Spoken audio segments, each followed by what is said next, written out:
Child Protection Services knocked on my door and told me my son had touched his sister. There are moments in life that break you in two, moments that divide your existence into a before and an after, so brutal that you never again are the same person.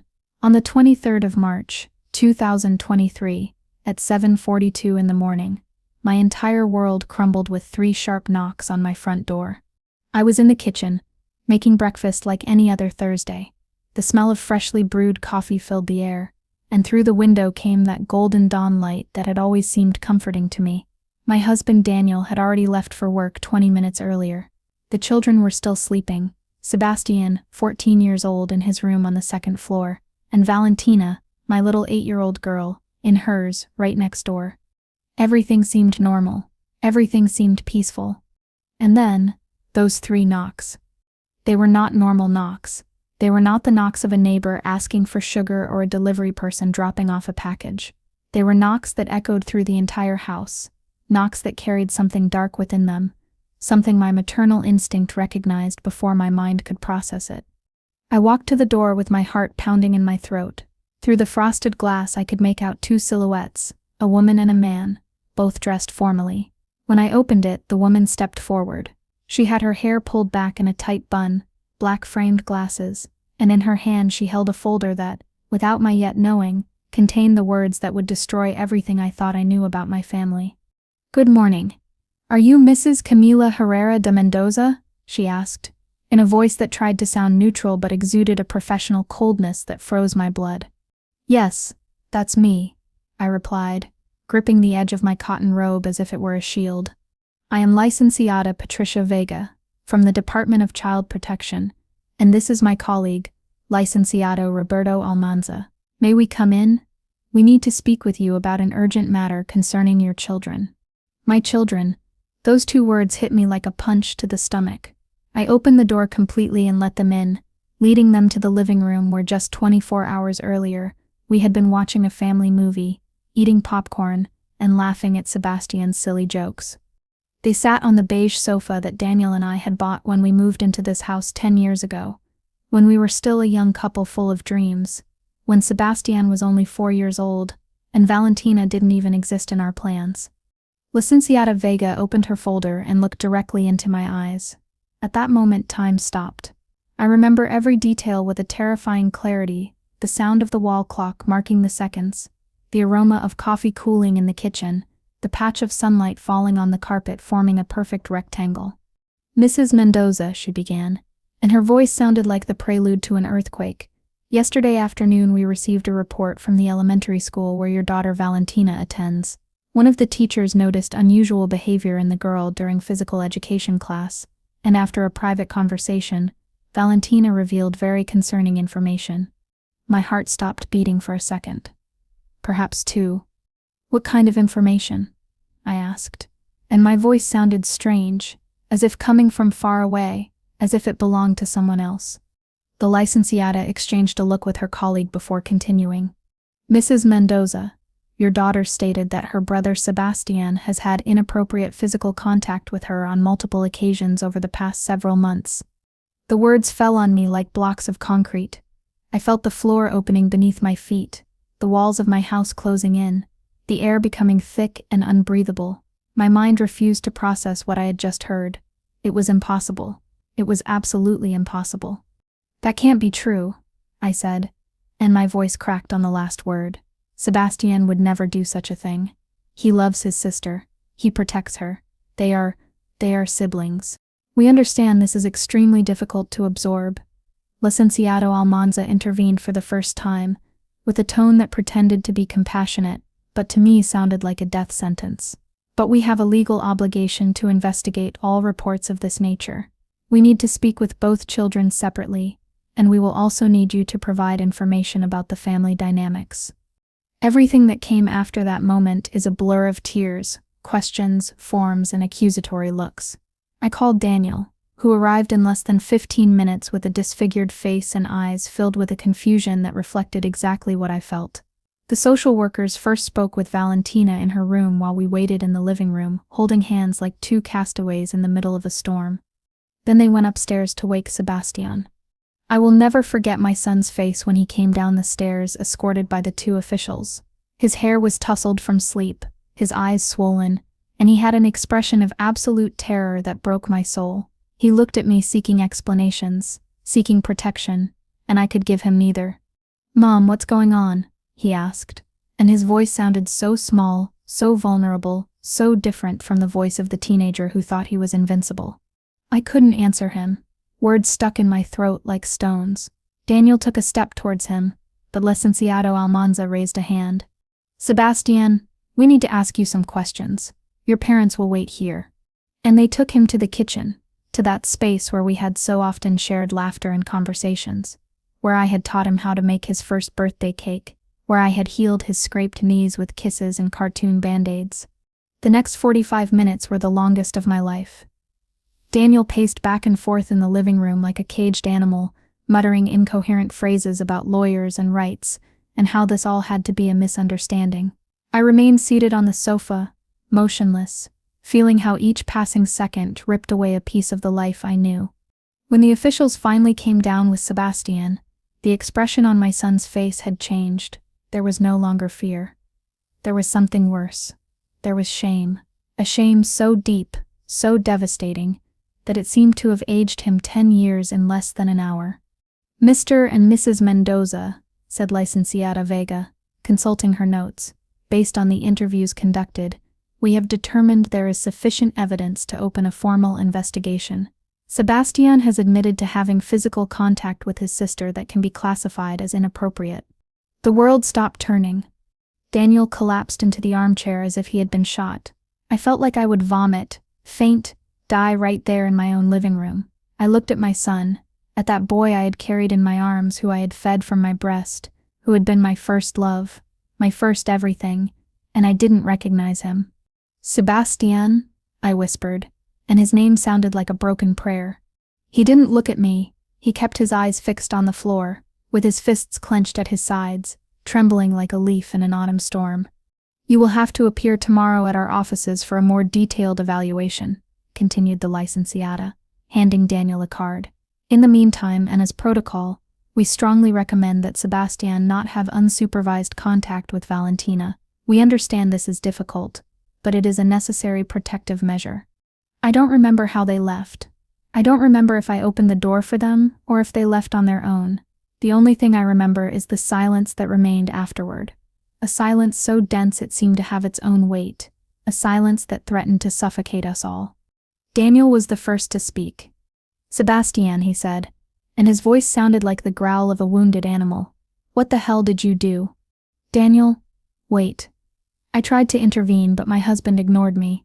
"Answer me," he shouted, moving towards our son with a fury I had never seen in him. "What did you do to your sister?" Sebastian finally looked up, and what I saw in his eyes destroyed me completely. There were tears, yes, but there was also something else. There was guilt, a guilt so immense, so overwhelming, that confirmed my worst fears. "I didn't want to," he stammered, and tears began to fall down his cheeks. "I don't know what happened, Dad. I just was confused and—" Daniel raised his hand. For a second that lasted an eternity, I thought he would hit him. I thought my husband, the kind and patient man I had known for 16 years, would strike our son, but at the last moment his hand stopped in the air and fell to his side, defeated. "Go to your room," he said with a voice I didn't recognize. "Now." Sebastian ran up the stairs, and the sound of his bedroom door closing echoed through the entire house like a gunshot. I was left alone with Daniel in the living room, surrounded by the remnants of the life we thought we had. He collapsed onto the sofa and buried his face in his hands. I slowly approached, not knowing if I should touch him, not knowing what to say, not knowing anything at all. "How did we not notice?" he murmured, and his voice sounded so small, so lost. "Camila, how did we not see the signs?" It was a question I would ask myself thousands of times in the following days, weeks, and months. A question that would rob me of sleep, that would make me question every decision I had made as a mother, that would make me obsessively review every moment of the last few years searching for clues I should have seen. But at that moment I had no answers. I only had pain. The days that followed were a hell of bureaucratic procedures, psychological evaluations, and disapproving looks from professionals who seemed to judge us with every question.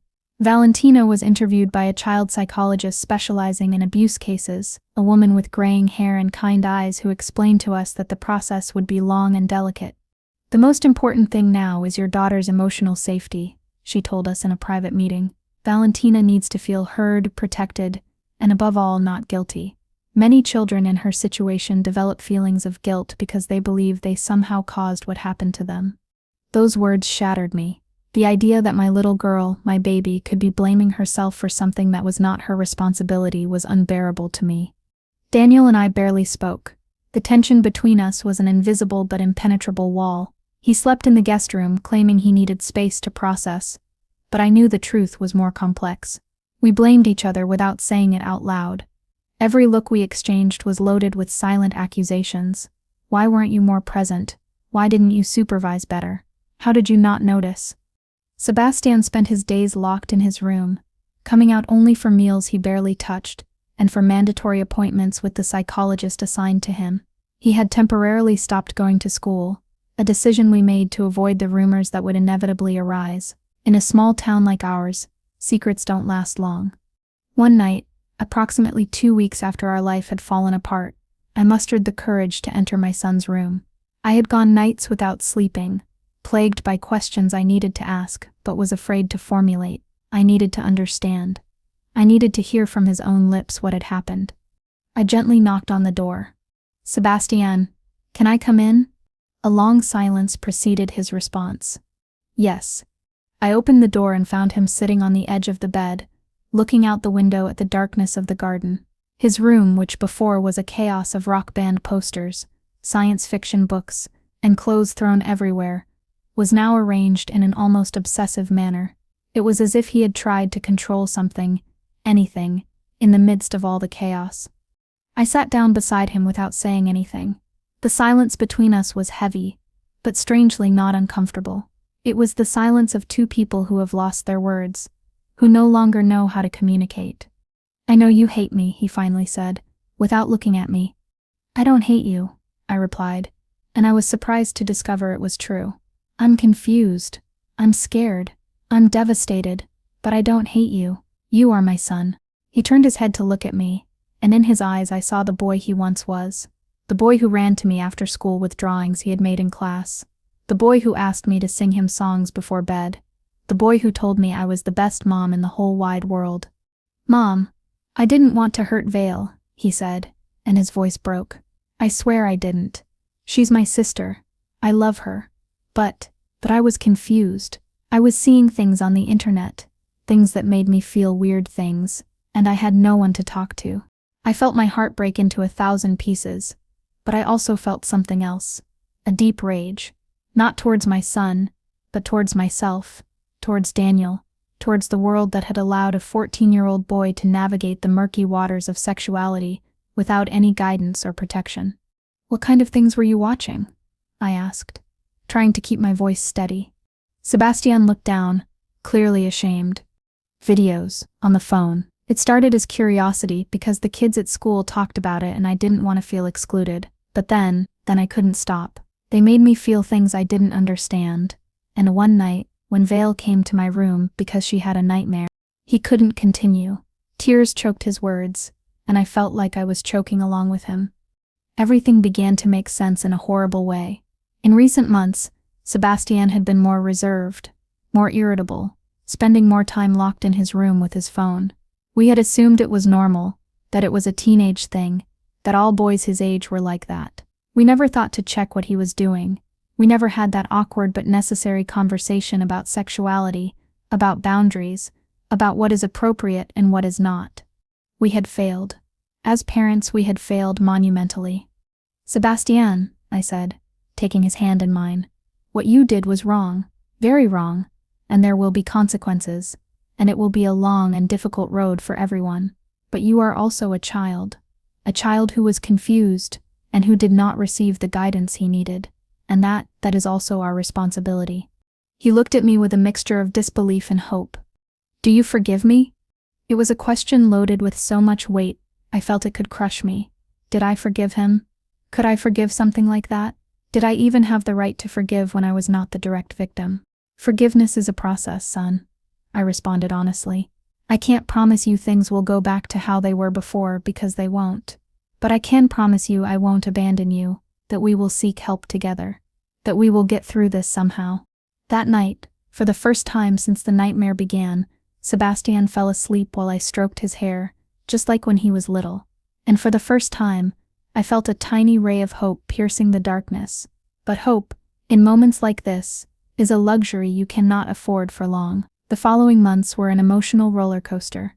Family therapy sessions were exhausting, heartbreaking, and often ended with everyone crying. The psychologist, a woman named Dr. Morales who seemed to have infinite patience, guided us through conversations that none of us wanted to have but desperately needed. We learned things about our family that deeply shamed us. Daniel and I had been so focused on our careers, on paying the mortgage, on maintaining the appearance of a perfect family, that we had neglected the most important thing, real communication with our children. Sebastian had spent years feeling invisible, seeking connection in the wrong places. Valentina, for her part, had developed an alarming ability to hide her pain with fake smiles. "You are not bad parents," Dr. Morales told us in one of our sessions. "You are imperfect parents, like all parents in the world. The difference is that you are facing the consequences of your mistakes directly, which is painful but also an opportunity for real change." Those words gave me some comfort on the nights when I couldn't sleep, which was almost all of them. I would get up at 3 in the morning, walk through the silent house, and look at the family photographs adorning the walls. Photos of birthdays, beach vacations, Christmases by the tree. In each of those photos I saw happiness. But now I wondered how much of that happiness was real, and how much was a facade we had all unconsciously built. The relationship between Sebastian and Valentina was of course the most delicate aspect of everything. Following the specialist's recommendations, we maintained constant supervision of their interactions. They were never again alone in the same room. There was never again a closed door when both were home. It was exhausting. It was invasive. But it was necessary. Valentina, surprisingly, was the one who showed the most resilience. Children have a capacity for adaptation that we sometimes underestimate. With the support of her therapist, she began to process what she had experienced in a way that amazed me. One day, after a particularly intense session, she looked at me with those large brown eyes she had inherited from Daniel, and said something I will never forget. "Mommy, can I ask you a question?" "Of course, my love. Anything you want." "Does Sebastian love me?" The question hit me with the force of a tsunami. How do you explain to an 8-year-old girl that love and harm can coexist? How do you make her understand that her brother who had hurt her also genuinely loved her? "Yes, my darling," I responded, choosing each word carefully. "Sebastian loves you very much. But sometimes people who love us can hurt us without meaning to. That doesn't mean the love isn't real. It just means that people are complicated, and sometimes we do bad things even if we aren't bad people." She nodded slowly, processing my words with that seriousness children sometimes show when facing difficult truths. "And do I have to forgive him?" "You don't have to do anything you don't want to, Vale. Forgiveness is something very personal, and only you can decide if and when you are ready for that. But forgiving doesn't mean forgetting, and it doesn't mean what happened was okay. It just means you choose not to carry the anger forever." That conversation marked a turning point. Valentina, with her childish wisdom, had understood something I was only just beginning to comprehend, that healing was not a destination but a journey, and that each of us would have to walk it at our own pace. The scandal, as expected, was not long in breaking out. In a town of 12,000 inhabitants, secrets are common currency. Someone at the social services department talked. Or perhaps it was some parent from Valentina's school who connected the dots. I don't know and probably never will. What I know is that, overnight, we went from being the Mendoza family, respected members of the community, to being the town's pariahs. The whispers began at the supermarket, the sidelong glances at church, the invitations to social events that stopped coming, the WhatsApp messages left unanswered. One by one, the people we had considered friends disappeared from our lives, as if we had a contagious disease. Daniel took it especially hard. His job as manager of the local bank branch depended largely on his reputation, and that reputation was now irreparably tarnished. He began to drink more than he should, coming home late, with whiskey on his breath and reddened eyes. "I can't take it anymore," he told me one night, after emptying half a bottle in front of the television. "People look at me like I'm a monster, like I taught Sebastian to do what he did, like it's my fault." "It is our fault in part," I responded, and the words hurt as they left my mouth. "Not directly, but we failed. We weren't attentive. We didn't talk about what we needed to talk about." Daniel looked at me with a fury that froze my blood. "Now you're going to blame me? Am I the bad guy because I worked 12-hour days so you all could have everything you needed?" "I'm not saying that." "Yes, you are," he shouted, standing up so abruptly he knocked over the bottle. "Since all this started, you've done nothing but look at me with that reproachful face, as if I were the only one responsible, as if you weren't there too." The argument escalated to places I didn't know we could reach. We said horrible things, unforgivable things, things that revealed resentments we had accumulated over years of marriage.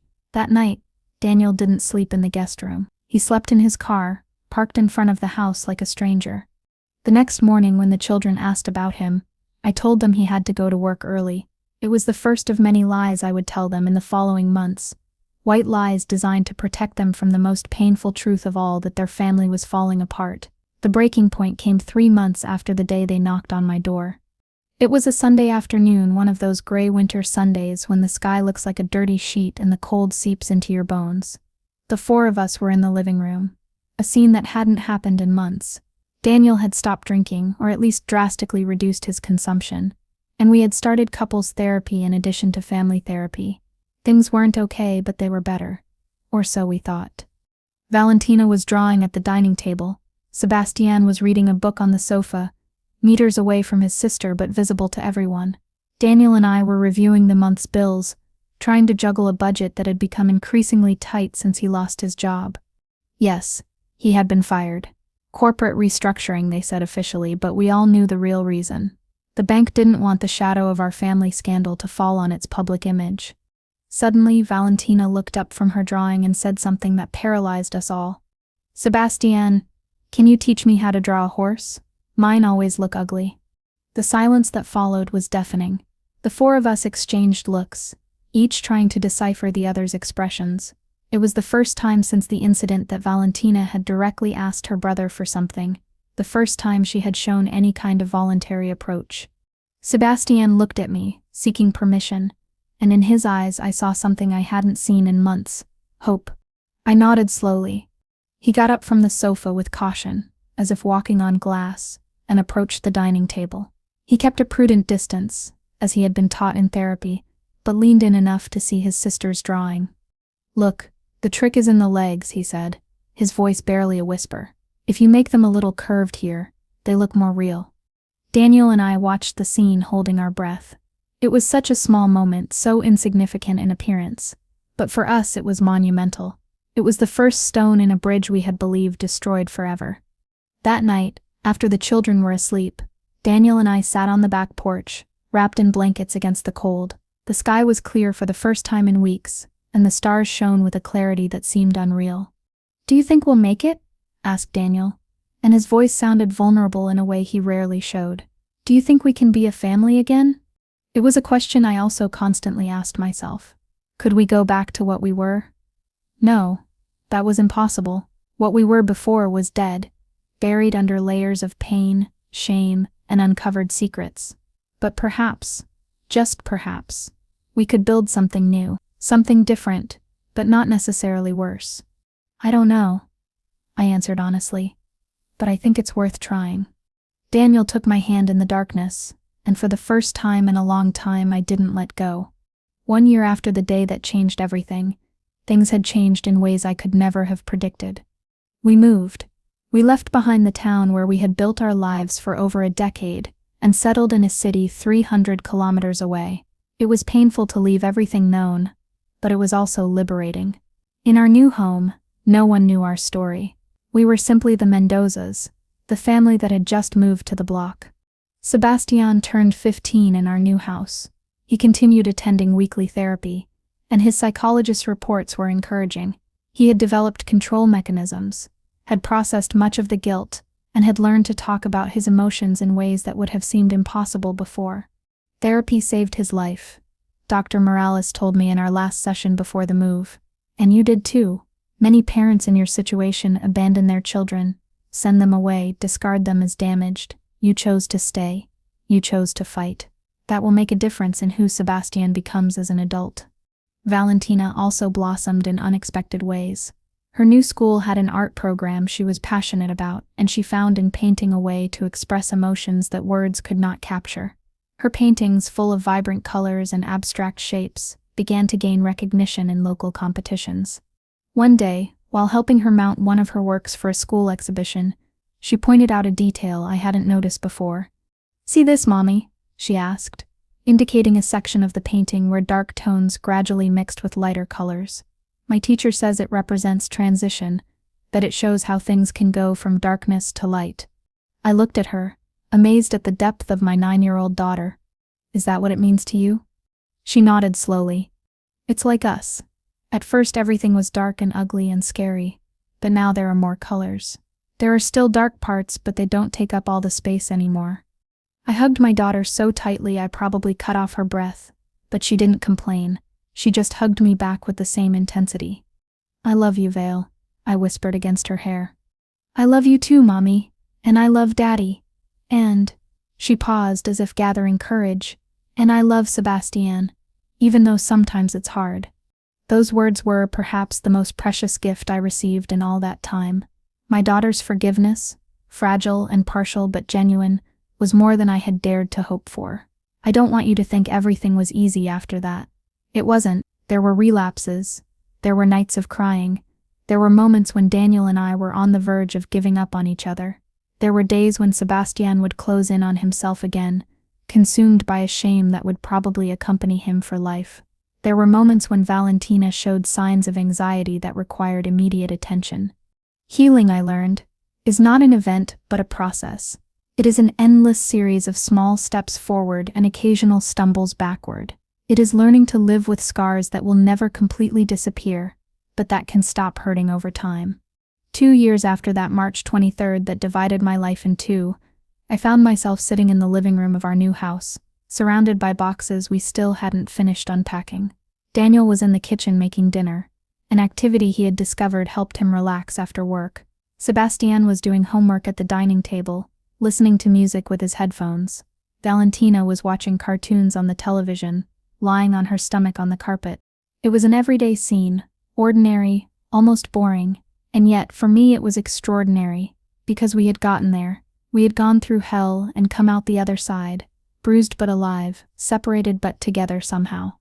My phone vibrated with a message from Dr. Morales, our former therapist. "Camila, how is everyone? Remember, I'm always here if you need anything." I smiled as I typed the reply. "We're okay, doctor. Better than I expected. Thank you for everything." It was true. We were okay. Not perfect, not like before, but okay. And at that moment, okay was more than enough. There is a lesson I learned from all this. A lesson I would like to share with anyone going through something similar or who fears it could happen to them. Silence is the enemy. Silence about sexuality, about boundaries, about the dangers of the internet, about the emotions teenagers experience and don't know how to handle. Silence between parents and children, between spouses, between siblings, the silence that creates voids filled with confusion, shame, and terrible decisions that cannot be undone. If I could go back, I would talk more.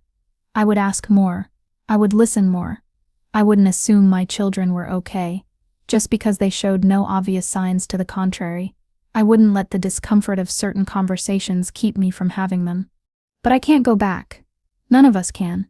The only thing we can do is move forward, carrying our mistakes, but also our lessons, hoping that the road ahead is a little less dark than the one we left behind.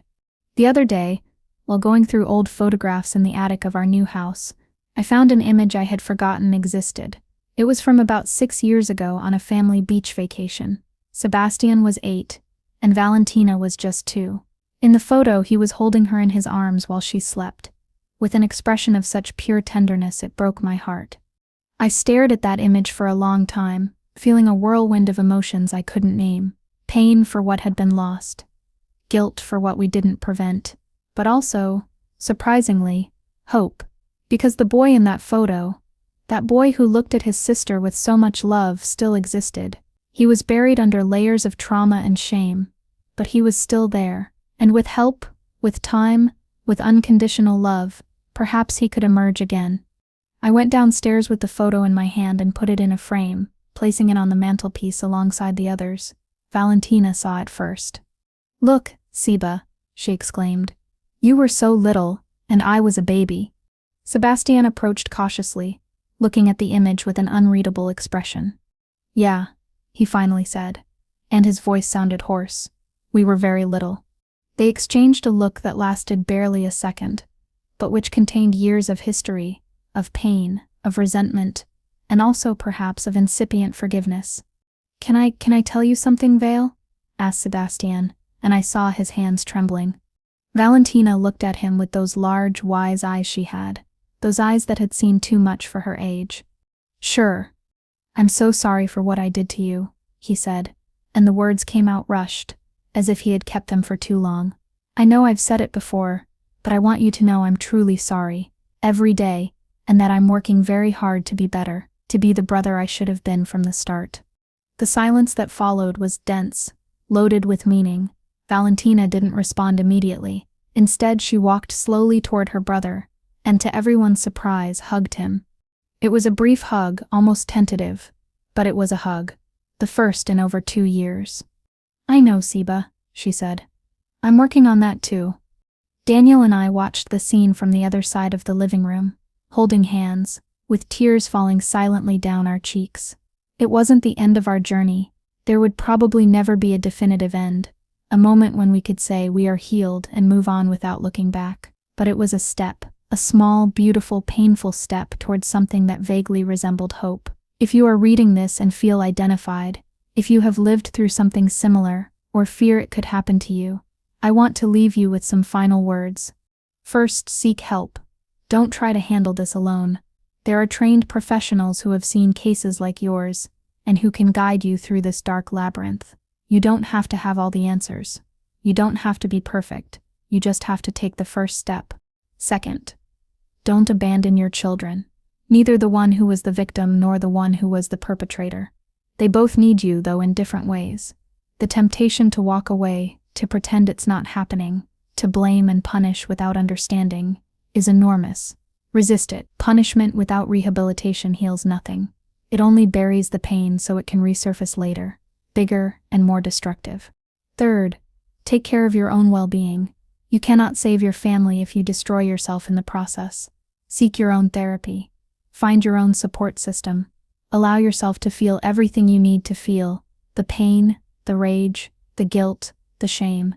But don't get stuck in those emotions. Go through them to reach the other side. And finally, don't lose hope. I know it sounds impossible. I know that when you are in the deepest darkness, hope seems like a cruel fantasy, but it exists. I promise you, it's there, waiting for you to find it, in the small moments of connection, in the unexpected laughter, in the tentative hugs, in the sincere I'm sorries and the gradual I forgive you. Our story is not over. It probably never will be, not really, but we have learned to live with it. We have learned to carry our scars with dignity, to turn our pain into lessons, to transform our tragedy into an opportunity for growth. 3 years ago, 3 knocks on my door destroyed everything I thought I knew about my family. Today, sitting in this living room surrounded by the people I love most in the world, I know that destruction, as horrible as it was also the beginning of something new, something more honest, something more real. Because sometimes things have to break completely so we can rebuild them in a better way. And that, though it hurts to admit it, is exactly what happened to us. This story is based on real experiences faced by thousands of families each year. If you or someone you know is going through a similar situation, remember you are not alone, and help is available. Prevention begins with open communication, responsible supervision of internet access, and age-appropriate sexual education. Don't wait until it's too late to have these difficult conversations. Your family will thank you.